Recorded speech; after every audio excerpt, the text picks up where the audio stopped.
Man, you groupie ass, fan out ass bitches and hoes and group ass niggas. Quit. Get out my DM, bro. Something about these motherfucking song niggas, nigga.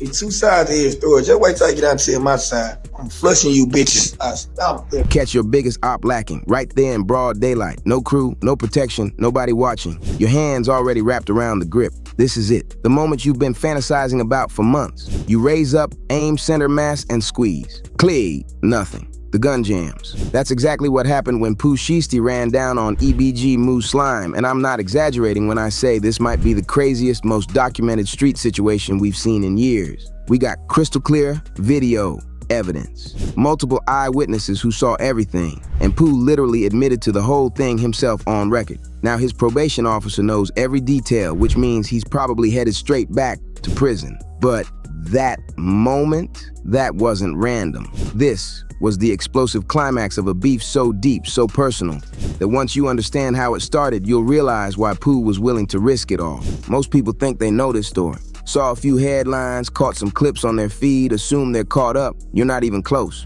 This war between Pooh Shiesty and EBG didn't start with a diss track or some Instagram beef. This goes way deeper into street code than that. What if I told you everything that's happened between these two camps can be traced back to one specific night when Pooh Shiesty did something so disrespectful, so unforgivable in the streets, that there was no coming back from it? I'm talking about the kind of violation that creates enemies for life, the type where it's shoot on sight forever, no questions asked. Here's the real story. Pooh Shiesty and his crew didn't just have words with EBG. They broke into one of their spots and robbed them, but they didn't take jewelry, cash, or drugs like you'd expect. They took their guns, an entire stash of weapons. Think about what that means in the streets. When you steal someone's gun collection, you're not just taking property, you're stripping their protection, their security, their whole defense system. You're basically telling them, I can violate you whenever I want, and there's nothing you can do about it. That's the ultimate disrespect. It's like walking into someone's house, sitting at their table, and eating their food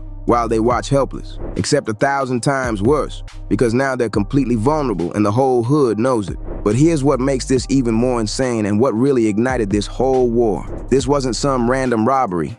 Word is that Pooh Shiesty had inside information. He knew exactly whose house to hit, where EBG kept their weapons, and when to strike.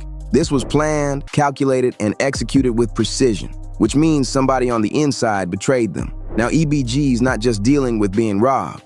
They're paranoid about who, in their own circle, set them up. That type of violation, there's only one way it ends. And when Pooh finally got caught slipping with that jammed gun, it became the moment that changed everything. Let me break down exactly what went down. But wait, this gets even crazier. This is the detail that actually ignited everything. This wasn't some random opportunity where Pooh just happened to stumble onto a lick.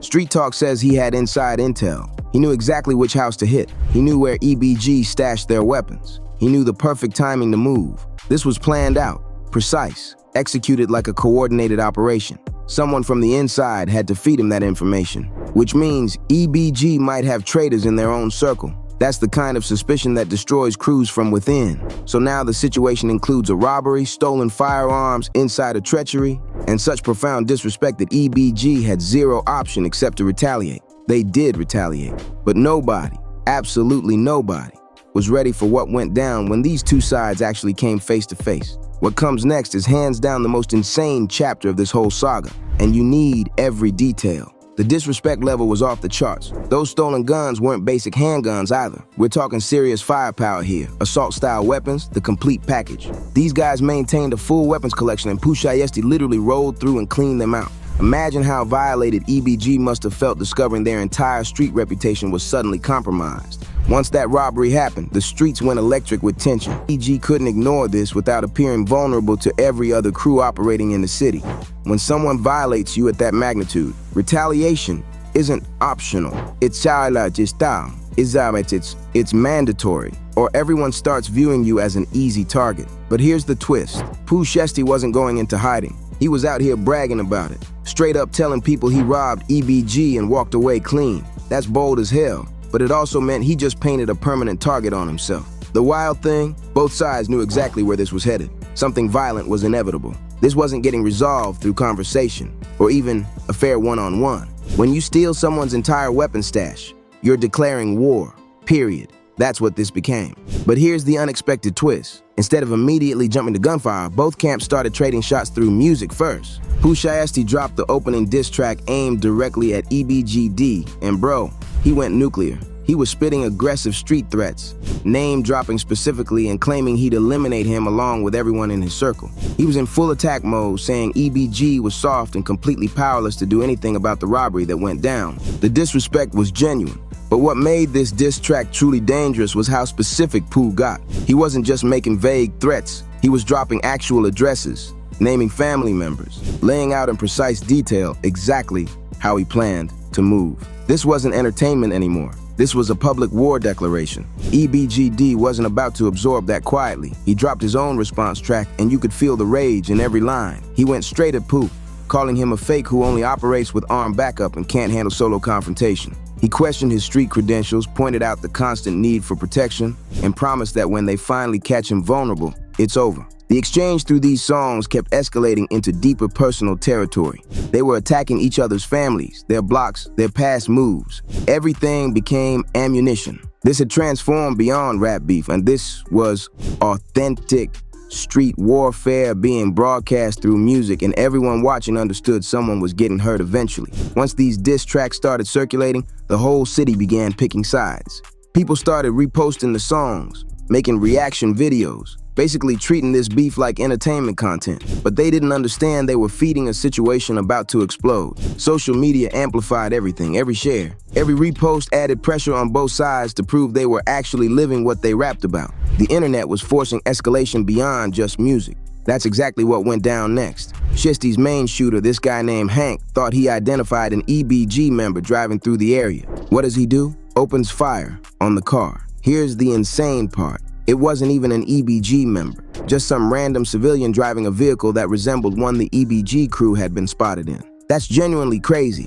Picture yourself just cruising around handling your business and bullets start flying because someone confused you for their enemy. Hank had been patrolling for weeks, hunting EBG targets. He was so paranoid and ready to shoot that he started seeing threats everywhere. So when he noticed this car matching the description of a vehicle EBG had been using, he didn't hesitate. Just started shooting. This happened in broad daylight on a crowded street. Witnesses everywhere, kids playing nearby, regular people trying to live their day. Hank transformed an ordinary neighborhood into a combat zone because he couldn't keep his emotions in check. While he's shooting at this innocent person, he tries speeding away from the scene and crashes straight into a pole. That's how police grabbed him. He literally wrecked his own car trying to escape. The crash was severe enough to knock Hank completely unconscious. Police and paramedics rolled up to find him slumped over the wheel with the gun still sitting in his lap. He practically arrested himself. But it gets significantly worse. The civilian Hank shot, he's paralyzed now. This innocent person is paralyzed for life because of beef that had absolutely nothing to do with him. That's genuinely heartbreaking when you sit with that reality. The victim was a 23-year-old college student just driving home from his job. Zero gang ties, no street involvement whatsoever. Just wrong place, wrong moment, wrong colored vehicle. The bullet struck his spine. Doctors confirmed he'll never walk again. His entire existence shifted instantly because of someone else's war. He went from being a regular young person with ambitions and a future to spending the rest of his life in a wheelchair. His family launched a GoFundMe for medical costs, and when the story blew up online, donations poured in from across the country. But money can't restore someone's ability to walk or erase that kind of trauma. Hank got arrested right there at the crash site and caught an attempted murder charge. The judge handed him 20 years. 20 years behind bars, all because he thought he spotted an enemy and couldn't control his impulses. That's what moving without thinking gets you in these streets. Prosecutors portrayed Hank as a dangerous person willing to shoot innocent civilians just to prove his loyalty to Pooh Shiesty. They presented his criminal record, his connections to confirmed gang members, his documented history of violent incidents. His defense lawyers attempted arguing self-defense, claiming he believed rival gang members were about to attack him. But with the mountain of evidence and the fact he shot an innocent person, the jury rejected that completely. The victim's family attended every single day of trial, watching this young person confined to a wheelchair, knowing Hank's reckless decisions destroyed their entire life. It made sympathy for the shooter impossible. When the judge announced the 20-year sentence, Hank's face stayed blank, no reaction. But his family broke down crying in the courtroom, realizing they wouldn't see their son walk free until he reached middle age. That's the true price of street life. It tears apart families on every side.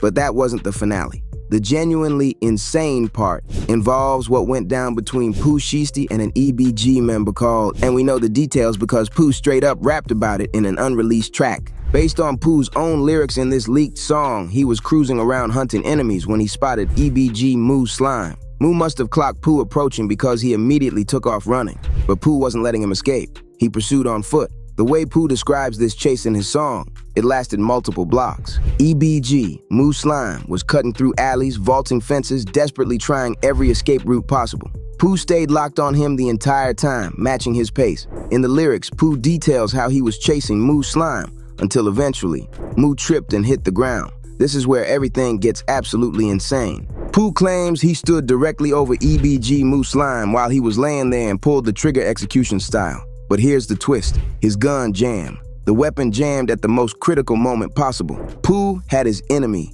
exactly where he wanted him, standing above him, ready to finish everything. And the gun malfunctioned. That's straight movie script material. In his lyrics, Pooh vents about the frustration of that gun jamming. He's rapping about having the perfect shot at one of his primary enemies. And the universe said, not today. That's genuinely wild when you process it. If that weapon hadn't malfunctioned, EBG Moo Slime would likely be dead right now. The specific bars that grabbed everyone's attention describe Pooh pulling the trigger repeatedly, hearing nothing except clicks. He narrated the terror in EBG Moo Slime's eyes when he realized what was about to happen, then the confusion when nothing fired. Instead of getting defensive or emotional about these lyrics, EBG Moo Slime played it smart. He basically said, there's two perspectives to every situation. He didn't deny something occurred, but he also didn't verify every detail Pooh rapped about. He stayed composed, essentially saying people can interpret however they want. But between us, the fact Moo didn't completely reject it reveals everything you need to know. If none of that actually happened, he would have called Pooh a straight-up liar immediately. His measured response suggests something definitely went down, even if specific details aren't exactly matching Pooh's version. EBG Moo Slime's reaction was calculated and tactical. By withholding specifics, he avoided potentially self-incriminating or providing prosecutors with additional evidence against Pooh. He made his statement without escalating anyone's legal problems. But this story gets even more insane. Pooh Shiesty confessing to this in his lyrics could violate his parole. This guy is already on probation, and now he's publicly rapping about hunting enemies and attempting to shoot them. His PO is probably panicking right now. Parole conditions are clear, no criminal activity whatsoever, and you absolutely cannot rap about committing crimes. Parole boards treat this stuff seriously, especially involving weapons and attempted murder. Officers have used rap lyrics as violation evidence before. Even if lyrics are completely fictional, they'll argue the content proves the parolee still operates within criminal mindset and behavior patterns. If Pooh Shiesty's parole officer decides these lyrics constitute a violation, he could be heading back to prison soon, and this time it won't be a short stay. Violating parole means they can force you to serve your remaining original sentence, plus any fresh charges stacked on top. Legal analysts examining this situation say Pooh's attorneys are probably working around the clock on damage control strategies. They might attempt arguing artistic expression protection, but when you're naming actual people and describing specific real-world incidents, that defense becomes exponentially harder to maintain. What's genuinely insane about this situation is how perfectly it demonstrates the violence cycle in these streets. Started with Pooh stealing guns, led to diss tracks, then Hank shooting an innocent civilian. Now Pooh attempting to kill EBG Moo Slime. Where does this actually end? This beef has already demolished multiple lives and families. Hank's serving 20 years. An innocent person is permanently paralyzed. Pooh might be returning to prison. The violence keeps escalating. Nobody wins here except the prison system and funeral industry. The fact an innocent civilian got paralyzed throughout all this, that's the most disturbing element. This person had zero connection to any beef, wasn't involved in street politics whatsoever, and now their entire existence is permanently altered because of mistaken identity. The tragic part? How preventable this all was. If Pooh had just walked away after the initial robbery, none of this plays out. But pride and street reputation convinced both sides they needed to keep escalating until someone ended up dead. Social media amplified this beef beyond what it needed to become. Every post about it, every shared diss track, every reaction video, all of it added gasoline. The non-stop online attention created pressure on both camps to prove they actually live what they claim. When thousands of people are actively watching and commenting on your conflict, walking away becomes nearly impossible. Young people who idolize these rappers started choosing sides, getting into arguments online. Some even created their own diss tracks and threats, spreading the violence to an entirely new generation. The viral aspect made backing down nearly impossible without appearing weak. Once something blows up online, there's no reversing it. Both sides felt trapped into continuing escalation. Right now, Pooh Shiesty remains out on parole, but that status could shift any moment. His legal team is probably grinding non-stop, trying to navigate this mess. They might claim the song is pure fiction or artistic expression, but when you're referencing actual people and specific real incidents, that defense rarely holds up. The streets are monitoring what happens next closely. If Pooh gets sent back to prison, this beef either dies or intensifies even further. Sometimes, when the main figure gets locked up, their crew attempts handling business on their behalf, which perpetuates the cycle endlessly. Law enforcement is tracking this situation carefully too. They understand when beefs become public like this, more violence typically follows. They're likely boosting patrols in neighborhoods where both crews operate. The music industry is paying attention as well. This case could establish precedent for how rap lyrics get weaponized in court proceedings. If Pooh catches a violation based on his song, it might force other rappers to reconsider what content they include in their music. This entire situation functions as a warning about street life consequences. What began as a robbery has now demolished multiple lives and could destroy many more before it concludes. The most depressing aspect? All these people possess genuine talent and potential that's being completely wasted on violence and revenge. Pooh is legitimately a skilled rapper who could have achieved mainstream success without any street drama attached, but now his career might end before it truly launches. For young people witnessing this unfold, the lesson is crystal clear. This lifestyle leads nowhere positive. Even when you win in the streets, you ultimately lose everything in the long term. Prison, death, or spending your entire existence watching your back constantly. Those are the only possible endings. The fact we're even discussing rappers literally confessing to attempted murder in their lyrics, something is fundamentally broken in the culture. But listen, if you discovered something new about this insane beef, smash that like button and drop your thoughts in the comments. Do you think Pooh's parole is getting revoked? Should he have stayed silent instead of rapping about this incident? And if you want consistent content breaking down street beefs and hip-hop drama, you need to subscribe to Rap Uncovered right now. We're dropping videos every single day. The streets never stop moving, and neither do we. I got more wild stories lined up that'll blow your mind. I'll catch you in the next one, where we're diving into another crazy situation shaking up the entire hip-hop world. Until then, stay safe out there. Remember, these streets aren't a game.